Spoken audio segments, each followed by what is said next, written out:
ওম নমঃ শিবায়। আজকের মহাবাক্যের তারিখ 11ই অক্টোবর 1967। মিষ্টি বাচ্চারা। বাবার মধ্যে কত আকর্ষণ রয়েছে। সেই সময়ও আসবে যখন তোমাদের মধ্যেও অনেক আকর্ষণ থাকবে। আত্মা যত পবিত্র হবে আকর্ষণ হবে। আত্মা পিওর হলে আবার ঝট করে উঠতে লাগবে। গীত। অবশেষে সেই দিন এলো আজ। মিষ্টি মিষ্টি আত্মিক বাচ্চারা এই গীত শুনল। যদিও গান করে যে সেই দিনের অপেক্ষায় ছিলাম, বাস্তবে হলো বাবা কবে এসে আমাদের সদ্গতি দেবেন। কোন বাবা আসবেন, কোন সদ্গতি দেবেন, অপেক্ষা রয়েছে নিশ্চয়ই, কিন্তু এটা জানে না যে রাজমুকুট কিভাবে হবে। রাজমুকুট হবে তাও কারো জানা নেই। গীত তো ঠিক রয়েছে, কিন্তু অর্থ জানে না। গীতাও সঠিক রয়েছে, বাবা রাজযোগ শিখিয়েছেন, অভাবী থেকে রাজমুকুট বানিয়েছেন, কিন্তু মানুষ তাকে জানে না। তোমরাও জানতে না। যখন সত্য বাবার সৎসঙ্গ হয় তখন জানতে পারা যায়। বাবা বলেন, তোমরা যারা মুকুটধারী ছিলে এখন অভাবী হয়ে গেছ। এই কথা কারোরই বুদ্ধিতে থাকবে না। তোমাদেরও জানা ছিল না যে সৃষ্টি চক্র কি করে ঘোরে, দেবতাদের রাজ্য কোথায় গেছে কিছুই জানে না। এখন বাবা এই গোপন রহস্য বোঝান। কোনো মানুষ বোঝাতে পারে না। তারা তো বাবাকেও জানে না। যদিও শিবের পূজা করে, শিব কাশী নামি গ্রামে, বলে যে শিব সেখানে বাস করেন। এখন তোমরা বাচ্চারা জানো শিব বাবা এই শরীরে বাস করেন। আগে তোমরা কিছুই জানতে না। এখন বাবা পড়ান। তোমাদের মধ্যেও নম্বর অনুযায়ী পুরুষার্থ অনুসারে বুঝতে পারে। স্মরণের যাত্রাতে থাকো আর দৈবী গুণের পুরুষার্থ করছো। এটা প্রমাণিত হয় যে দিনের দয়াল বাবাই এই অভাবী ভারতকে আবারও মাথার মুকুট বানান। তোমরা জানো যে ঈশ্বর আমাদের রাজযোগ শেখাচ্ছেন। আমরা তো যোগেশ্বরী, জ্ঞানেশ্বরীও। ঈশ্বর আমাদের রাজযোগ শেখাচ্ছেন। ঈশ্বরই শেখান যে আমার সাথে যোগ কি করে লাগাও। এখন তোমাদের যোগ হলো ঈশ্বরের সাথে। আর যারা রয়েছে তারা যোগ শেখায় ব্রহ্ম অথবা তত্ত্বের সাথে। তোমাদের আত্মা বুঝতে পারে এখন আমাদের বাবার সাথে বুদ্ধির যোগ, অর্থাৎ তারই স্মরণ রয়েছে। তোমরা হয়ে গেলে যোগেশ্বরী, জ্ঞানেশ্বরীও হলে। ঈশ্বর তোমাদের যোগ শেখান। বাবা বলেন, মিষ্টি মিষ্টি বাচ্চারা, তোমরা আত্মাদের যোগ শেখাই। আমাকে ঈশ্বর বলা হয়, আমি তোমাদের বাবাও। আত্মা তো হলো নিরাকার। শরীরের ওপরেও ভিন্ন ভিন্ন নাম পড়ে। আত্মার তো সেই নাম হয়। বাবার তো শরীর নেই, তার আত্মারই নাম হলো শিব। তাকে বলা হয় পরম আত্মা, উচ্চ থেকে উচ্চ আত্মা। আর সবার নাম হলো শালিগ্রাম। তার নাম হলো শিব, যাকে রুদ্র বলা হয়। তারা আবার শিব আর শালিগ্রাম মাটির বানায়, বসে তার পূজা করে। তোমরা তো হলে চৈতন্য আত্মা। নিজেকে আত্মা মনে করো। আমরা আত্মার যোগ বাবার সাথে রয়েছে। আমরা যোগেশ্বরী, জ্ঞানেশ্বরী। আমরা আবার রাজরাজেশ্বরী হব। ঈশ্বর রাজাদের রাজা বানান। যোগও বাবা শেখান, জ্ঞানও বাবা দিয়ে থাকেন।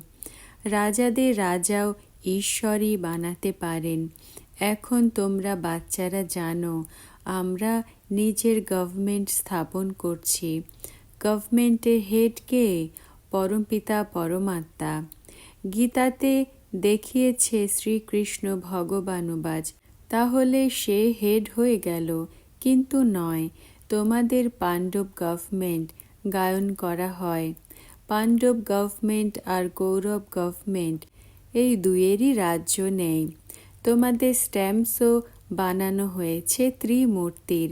ত্রিমূর্তির তো সবার জানা রয়েছে। মানুষ তো বেচারা একদমই হলো ইডিয়েটস, কিছুই জানে না। তোমরাও জানতে না, এখন বোঝানো হয়েছে। ত্রিমূর্তির ওপরে হলো শিব, তিনি জ্ঞানের সাগর, পতিত পাবন, রাজাদের রাজাও বানান। তাঁর স্ট্যাম্পস অবশ্যই হওয়া উচিত। সত্য যুগের স্ট্যাম্প তো অন্য হবে। তা তো যারা রাজ্য করবে তাদের স্ট্যাম্পস বানাবে। যেমন এডওয়ার্ড ফার্স্ট, তার স্ট্যাম্প। এরপর এডওয়ার্ড সেকেন্ড আসবে, তো তার স্ট্যাম্প বানাবে। সেখানে যেই রাজা বসবে তার স্ট্যাম্প বানাবে।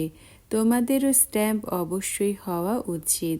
তোমরা নিজের স্ট্যাম্প বানাও। তোমরা হলে পাণ্ডব গভর্নমেন্ট, তো তোমরা বাচ্চাদের নেশা চড়বে। আমাদেরও স্ট্যাম্প রয়েছে। শিব বাবার স্ট্যাম্প চাই না? যার ওপরে তোমরা বোঝাতে পারো, তাকে স্মরণ করলে তোমরা এই হবে। এখন তো তোমরা বাচ্চারা অনেক হয়েছ। বাবা এও বুঝিয়েছেন যে প্রজাপিতা অক্ষর অবশ্যই লিখতে হবে। বাবা ডাইরেকশন দিয়ে থাকেন, কিন্তু তার ওপরে অ্যাটেনশন দেয় না। না হলে তো এই স্ট্যাম্প বানানো তো 7 দিনের কাজ। গভর্নমেন্টের থেকে পাশ করিয়ে নেয় যে আমরা লক্ষ স্ট্যাম্প বানাতে চাই, পয়সা দিয়ে দাও, ঝট করে সার্টিফিকেট দিয়ে দেয়। গভর্নমেন্টের তো কোনো একটা স্ট্যাম্প নয়, কখনো কারো বানাতে থাকে। তোমরা বলবে আমরা নিজের স্ট্যাম্প লাগাই, পাস তো করাতে হয়। ঝট করে অ্যালাউ করবে। দিন প্রতিদিন বোঝানোর যুক্তি রচনা করা হয়। শেষে তো তোমরা প্রত্যক্ষ হবে। এমন গুপ্ত থোড়াই থাকবে। বন্দে মাতরম সবাই বলবে। ধরণীকে তো বন্দে মাতরম বলা হয় না। নামও গায়ন করে যে ভারতের মাতা, হিন্দুস্থানের মাতা বলা শোভে না। কিন্তু এই রায়ও কে দেবে? বাবা বলেন, আমি এই সময় সবাইকে রায় দিতে এসেছি। তোমরা স্ট্যাম্প থেকে ভালোভাবে বোঝাতে পারো। যে কাউকেই বোঝাও, এই হলো বাবা, উঁচুর থেকে উঁচু, ব্রহ্মা বিষ্ণু শঙ্করের থেকেও উচ্চ। বর্ষাও তার থেকে মেলে, ব্রহ্মা বিষ্ণু শঙ্কর থেকে নয়। দেবতাদের থেকে উচ্চ হলো বাবা। ব্রহ্মাকে কেউই জানে না। গায়নও করে যে আদিদেব আর আদি দেবী, কিন্তু অর্থ কারোই জানা নেই। বাবা তোমরা বাচ্চাদের সব কিছু বসে বোঝান, এতে কোনোই সংশয় আনা উচিত নয়।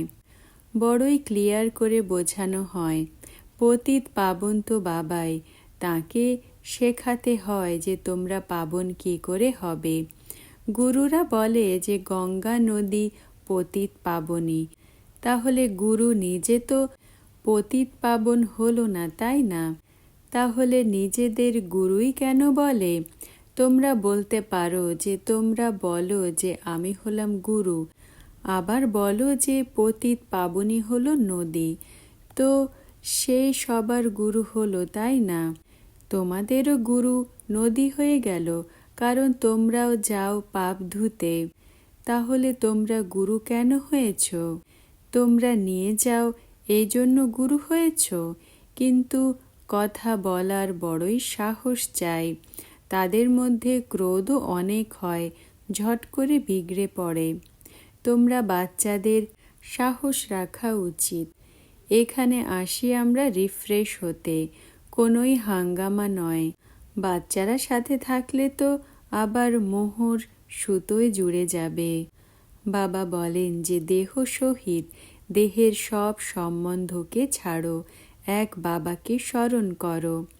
এই দেহের সম্বন্ধ আদি তো সব শেষ হয়ে যাবে, নিজেকে আত্মা মনে করো। মহাবাক্যের শেষের অংশ পরবর্তী ভিডিওতে আপলোড করা হবে। ওম নমঃ শিবায়।